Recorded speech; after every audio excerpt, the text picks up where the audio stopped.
At exactly 4:37 a.m. on a moonless Persian Gulf morning, 3 Russian-built Su-35S Flanker-E fighters rolled down the runway at Isfahan's 8th Tactical Air Base. Full fuel, 2 Kh-31A supersonic anti-ship missiles per aircraft, radio silence. The pilots had trained in Russia for 8 months. They believed modern Russian technology and surprise would give them an opening. They had no idea they were flying into the most comprehensive air defense network ever deployed at sea. The USS Abraham Lincoln isn't just a floating airport. She's a 100,000-ton nuclear-powered monument to overwhelming technological superiority. Her flight deck spans 4 acres. Her escort ships carry more firepower than most nations deploy in an entire war. The Iranians were about to test whether Moscow's latest export fighter could challenge American naval dominance. The answer would arrive in under 12 minutes. The plan looked solid. 3 modern 4++ generation fighters, armed with Mach 3.5 missiles, fly low to exploit radar shadows, get within 70 kilometers, launch 6 supersonic anti-ship missiles simultaneously, overwhelm defenses through speed and numbers. Standard Russian doctrine updated for 21st century warfare. The problem is American doctrine updates faster. 0442.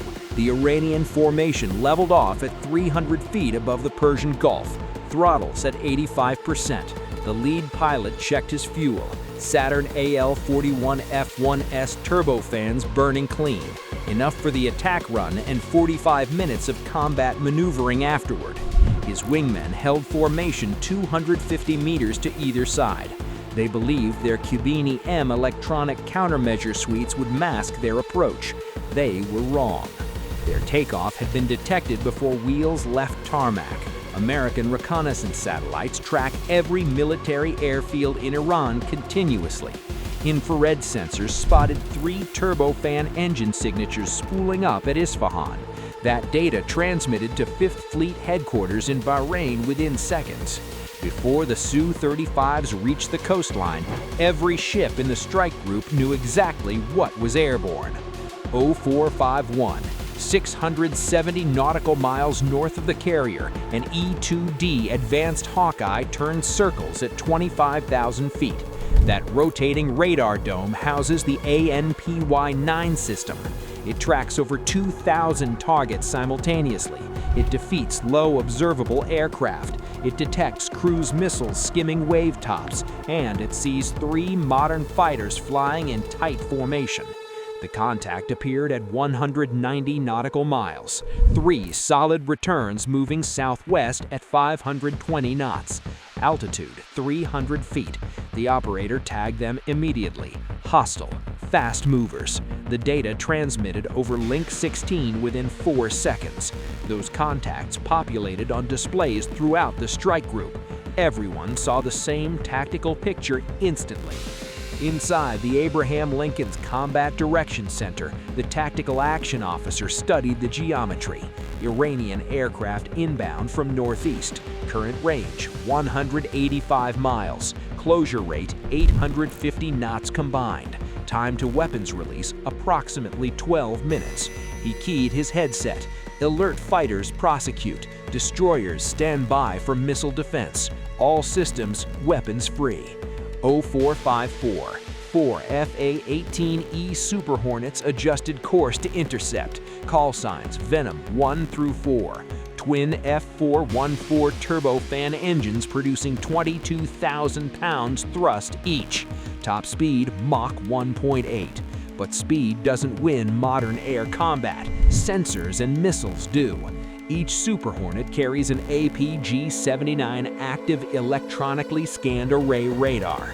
Unlike the Su-35's Irbis-E passive phased array radar, the APG-79 is fully active, better resolution, harder to jam. The Hornets climbed to 38,000 feet and accelerated to Mach 1.4. Their radars painted the inbound formation at 145 nautical miles. Each pilot selected weapons: 5 AIM-120D AMRAAM missiles, 4 AIM-9X Sidewinder missiles, the Murder Hornet loadout. They wouldn't need all 9, but having them meant options. 0457. The Iranian lead pilot's radar warning receiver chirped. Multiple search radars. His Khibiny-M electronic warfare suite activated automatically, attempting to spoof American radars. Modern Russian ECM designed to defeat NATO air defenses. Unfortunately, the Americans had been collecting intelligence on Khibiny-M for 3 years.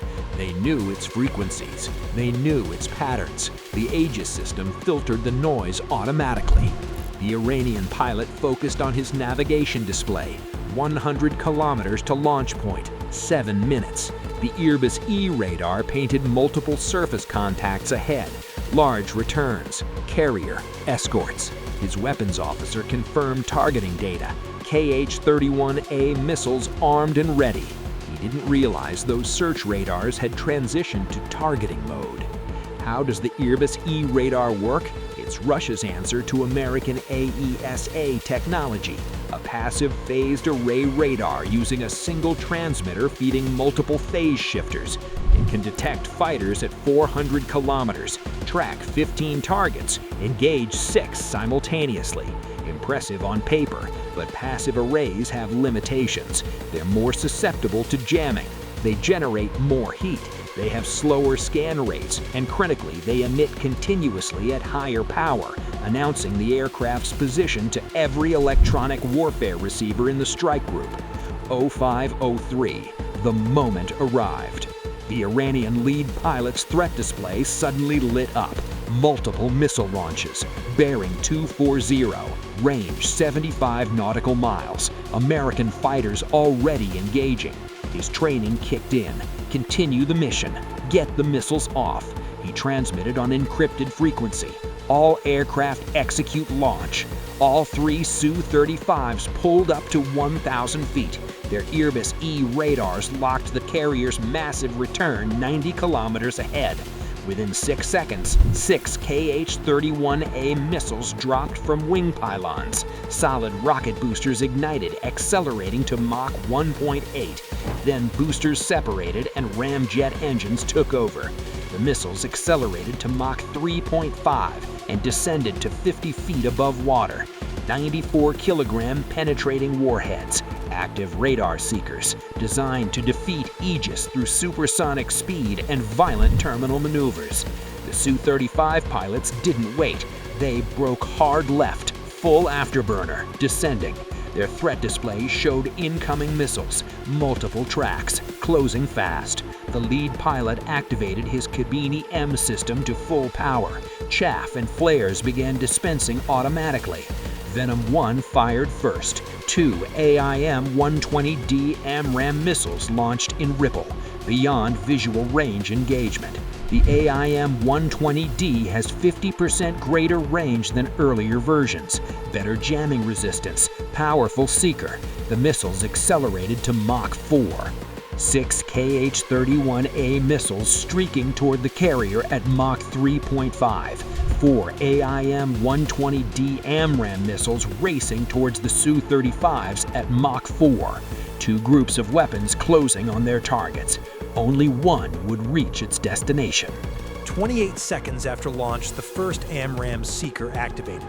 It saw through the chaff, ignored the flares, locked the Su-35's turbofan heat signature.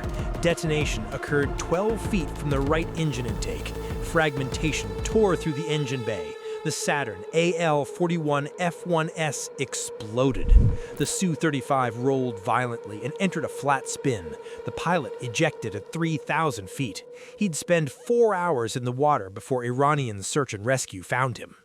The second AMRAAM acquired the northern wingman. That pilot was better. He saw it coming early. Full afterburner, violent barrel roll, popping flares continuously. The Su-35's thrust vectoring nozzles gave it incredible agility, but agility can't outrun Mach 4. The AMRAAM pulled 40 Gs through the turn and detonated 8 feet behind the tail. Both engines failed simultaneously. The pilot ejected, survived. The third Su-35 went full defensive, nose down, max speed, heading northeast at 700 knots. Venom 3 tracked him for 35 seconds before receiving weapons hold. Let him run. He'd report how fast his formation died. But the missiles were still inbound. 0504, the 6 KH-31A missiles continued southwest, altitude 50 feet, speed Mach 3.5, time to target 6 minutes. These weren't subsonic missiles, these were supersonic, maneuverable, modern seekers. If any anti-ship missile could penetrate American defenses, this was it. The Abraham Lincoln didn't maneuver. Instead, defensive systems activated in layers. USS Spruance and USS Stockdale positioned between threat and carrier. Their vertical launch systems activated. Fire control solutions calculated for SM-6 missiles. The Standard Missile 6 represents American surface-to-air supremacy. Active radar homing. Range exceeding 250 nautical miles. Top speed Mach 3.5. Each costs $4.3 million.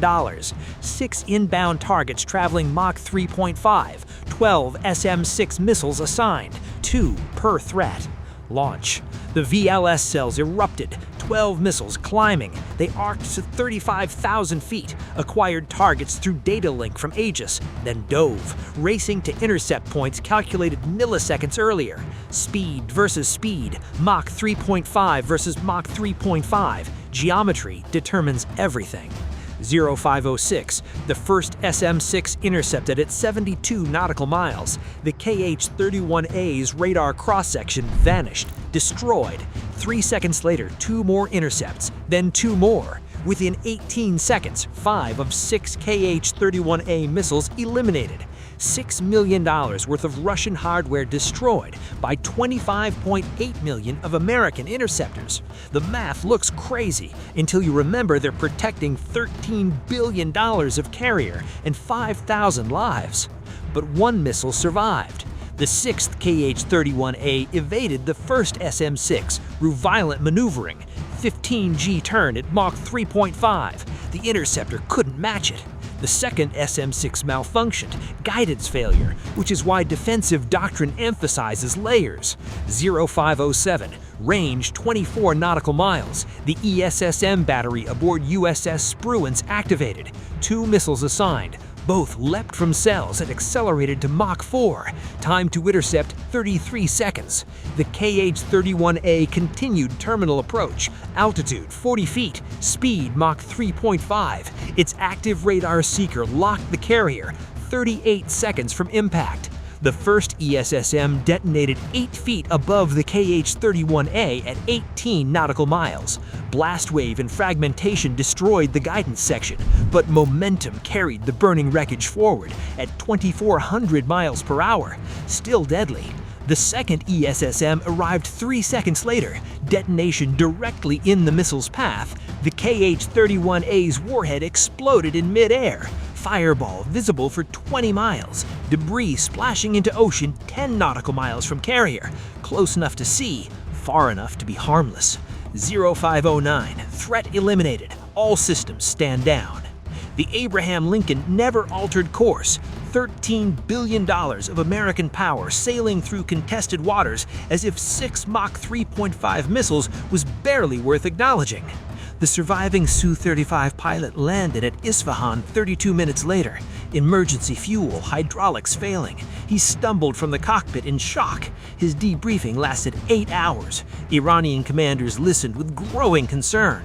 American early warning saw everything. American fighters engaged from beyond detection range. American missiles defeated Russian ECM effortlessly. American defenses destroyed 6 supersonic missiles before they got within 10 miles of target. 0623. Dawn broke over the Persian Gulf. The carrier strike group continued its patrol, unchanged. Flight operations commenced at 6:30. A-18E Super Hornets launched for training. Crews served breakfast. The engagement logged, reported, filed. Business as usual. The cost analysis tells the story.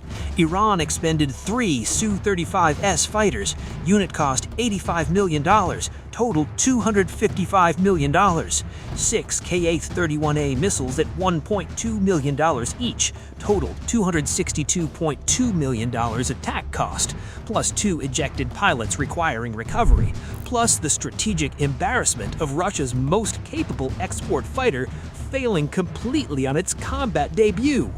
The United States expended 12 SM-6 missiles at $4.3 million each, equals $51.6 million. 2 ESSM missiles at $1.8 million total, 4 AIM-120D missiles at $1.5 million each, equals $6 million.